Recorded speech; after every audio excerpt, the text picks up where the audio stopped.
Let's be real for a second. We are all drowning in information. So, in the middle of all that chaos, how do we figure out what's actually true?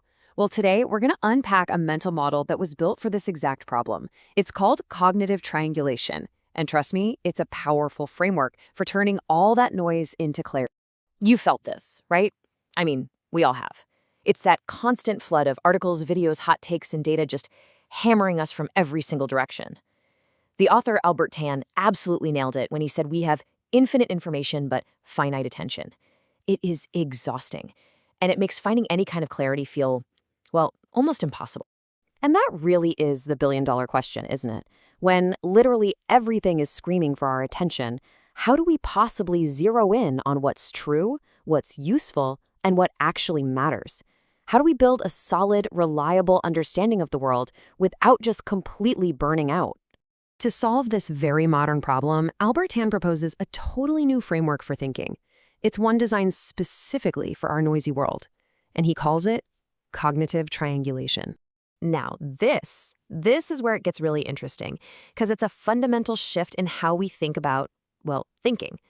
You know, the old way was to treat knowledge like a library you had to fill up with facts. But Tan argues that in a world where information is constantly changing, knowledge isn't some destination you arrive at. It's a balancing act. It's a dynamic equilibrium that you have to actively work to maintain.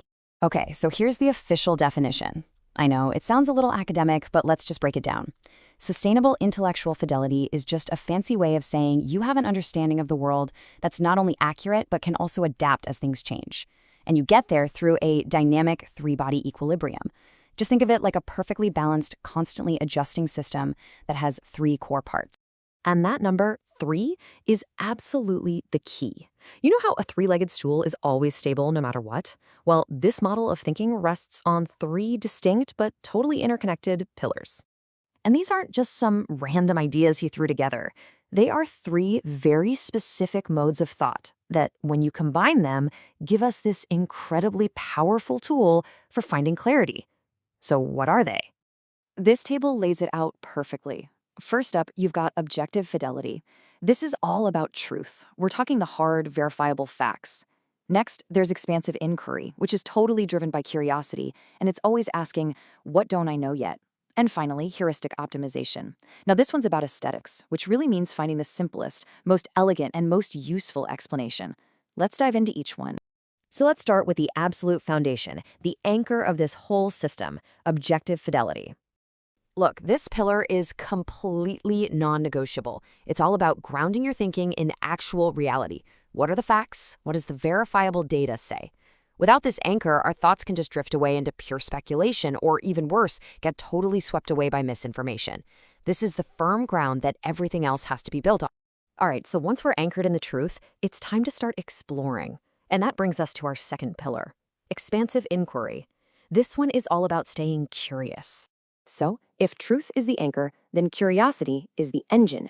This is the part of us that's actively looking for the edges of our own knowledge. It's about constantly asking, what am I missing here? What other perspectives haven't I even considered? This is the pillar that prevents our understanding from becoming rigid, stale, and outdated. It's what keeps us learning and growing. Okay, we have our anchor in truth, and we have our engine of curiosity. But what do we actually do with all that information we're gathering? That brings us to our third and maybe the most subtle pillar, heuristic optimization. This one is our filter. I mean, having a mountain of facts isn't the same thing as having true understanding, right? This pillar is about finding the aesthetics of an idea, its simplicity, its elegance, its usefulness. It asks, what is the cleanest, most powerful model that explains all of these facts? It's how we turn raw, messy data into a sharp, usable insight.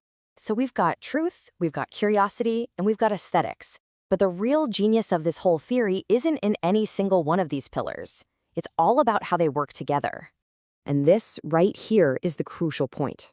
You can't just be a fact checker, and you can't just be an endless questioner, and you can't just be a builder of simple models. The magic, the real power, happens in the tension, in that constant push and pull between these 3 forces.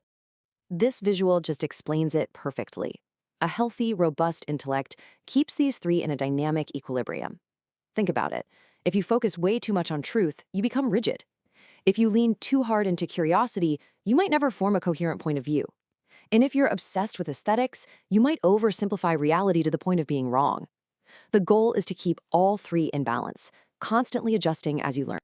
All right, so let's bring this all back to where we started. How does this whole framework actually help us find the signal in all that noise?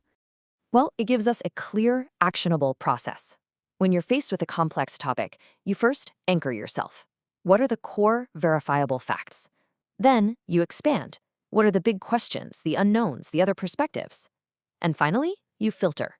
What's the simplest, most useful way to make sense of all this? Anchor, expand, filter. It's a powerful loop. And that really is the main takeaway here. This isn't just some abstract academic theory, it is a practical tool.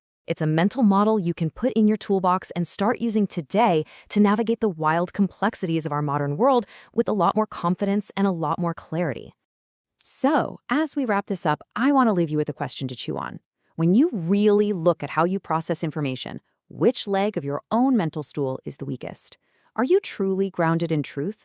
Are you actively, genuinely curious? Or are you seeking out elegant, useful models?